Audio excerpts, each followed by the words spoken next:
You have stumbled upon an unusual signal, a transmission from a place beyond the veil of reality, where the frequencies between the known and the unknown become one.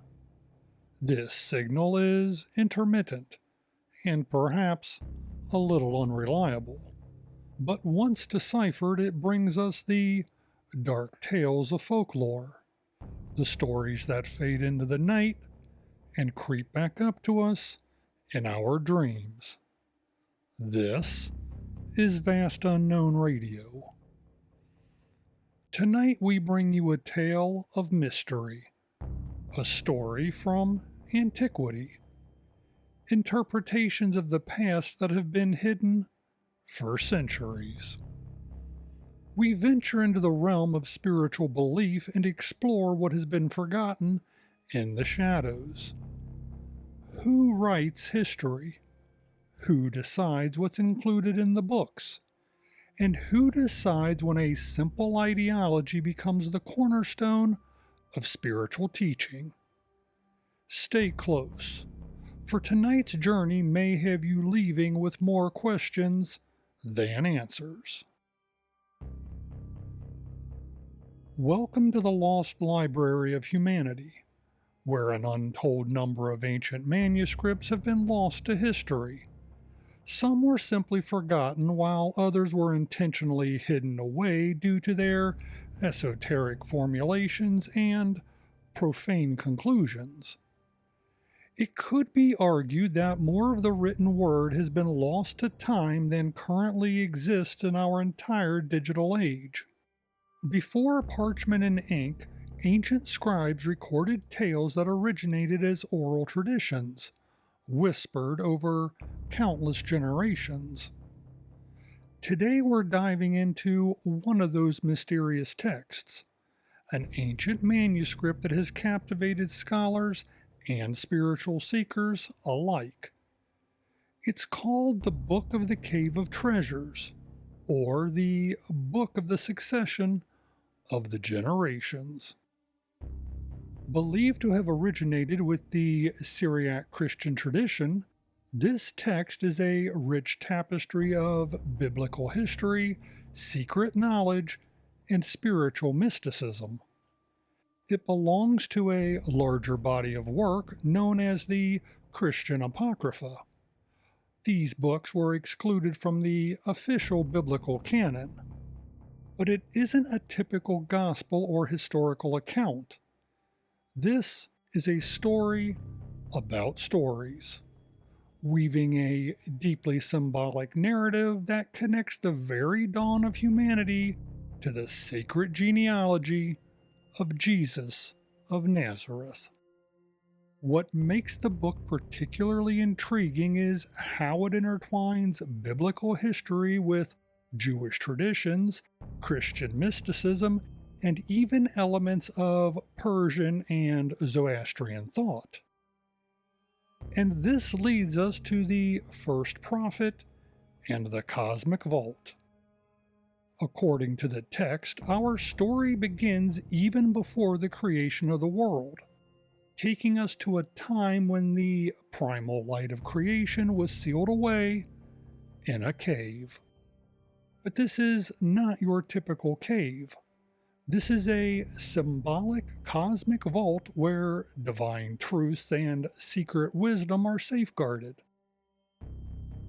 From here, they're passed down generation to generation, and the chain of custody begins with a most unexpected figure, Adam. In the traditional Christian doctrine, Adam is often viewed through a tragic lens, the fallible man who led humanity into sin. However, the Book of the Cave of Treasures paints him in a much more complex light. Here, Adam is portrayed as a prophet. Even in his fallen state, he holds a divine role as the first link in a sacred chain of history. After receiving ultimate wisdom from the Creator, Adam charges his descendants with protecting this knowledge and preparing them for the coming of the Messiah. To ensure that these secrets survived the ages, they weren't left to human memory alone. The text reveals that the cave and its secret were guarded by angels, preserving a continuous narrative, almost like a cosmic treasure map. They lead directly from the fall of man to the resurrection of the Christ. So now let's venture inside the cave and view the relics of the patriarchs. Now, I can practically hear you yelling at me from across the void. What are the actual treasures that are hidden in the cave? Allow me to elaborate, because the claims within the text are wild. Let's explore the original gifts of the Magi. We'll start with the most famous claim. The text states that God commanded the archangel Michael to, quote, fetch gold, then specifically details 70 golden rods that were laid within the cave to symbolize the kingdom of heaven. Next, the archangel Gabriel was commanded to fetch frankincense from paradise.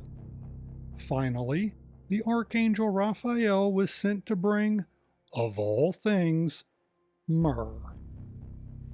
If those three things sound familiar, you're already sensing the prophecy. According to this legend, it was this exact gold, frankincense, and myrrh that were retrieved a millennia later and brought to the Nativity. But the text adds a twist. It claims the gifts were brought by not 3, but by 12 Persian magi. Symbolically, these items represent the divinity, worship, and presence of God, as well as the suffering, death, and burial of Jesus. In fact, the myrrh in the cave had a dual purpose. The text alleges that the cave was used as a tomb for the patriarchs, and that the body of the first man, Adam, was placed there after his death. Of course, myrrh was also a vital component in the burial tradition of the Jewish faith.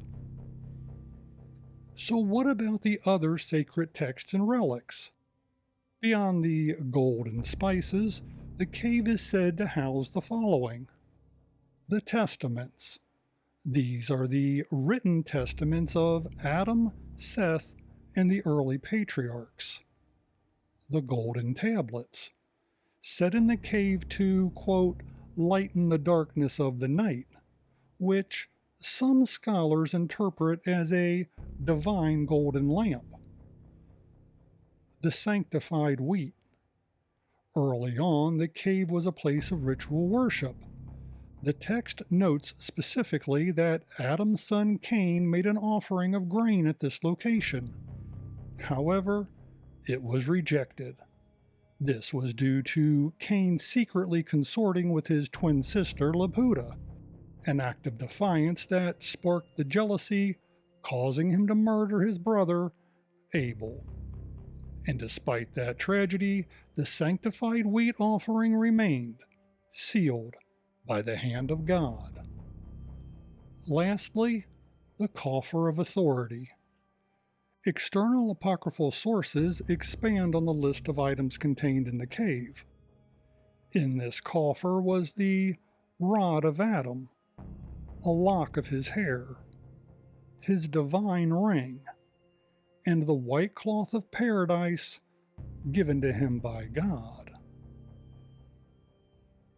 Throughout the manuscript, there is a deep reverence to these sacred objects, and later the text references items central to mainstream faith, items such as the Ark of the Covenant and the tablets of the law.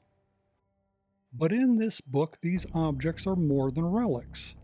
They are tangible symbols of the divine grace and power of the Almighty. And all of this resolves in mystical allegory. Ultimately, the hidden nature of these treasures serves as a reminder of how sacred knowledge must be sought out. It is obtained through hardship, sacrifice, and the willingness to venture into dark, terrifying places like caves to find the truth. There is a profound cosmic struggle playing out across the pages of the book, a battle between light and darkness, knowledge and ignorance. The cave itself represents a space of concealment. Only the worthy can access what lies within. In this way, the cave becomes an allegory for the human condition and the grueling challenge of spiritual enlightenment. When the Book of the Cave of Treasures approaches the Nativity, it doesn't just recount a familiar Christmas story. It frames the birth of Christ as the ultimate culmination of a divine blueprint that began with Adam's first breath. It suggests that each living moment is the ultimate treasure, a mystery waiting to be uncovered. With each passing generation, humanity crawls just a little bit closer to understanding the Creator's grand design. And this concludes our transmission for this evening. Until next time, keep searching for the treasures that lie hidden in the caves of your own understanding. And with that, we'll close with this reminder. Knowledge awaits where the road ends and the unknown begins. Vast Unknown Radio is written, curated, and produced by me. My research assistant is Gypsy. On the soundboard, well, that's DJ Chainsaw Massacre. Tune in next time for more tales of the esoteric and the unusual. And maybe, just maybe, our signals will cross again. Thanks for listening. This has been Vast Unknown Radio.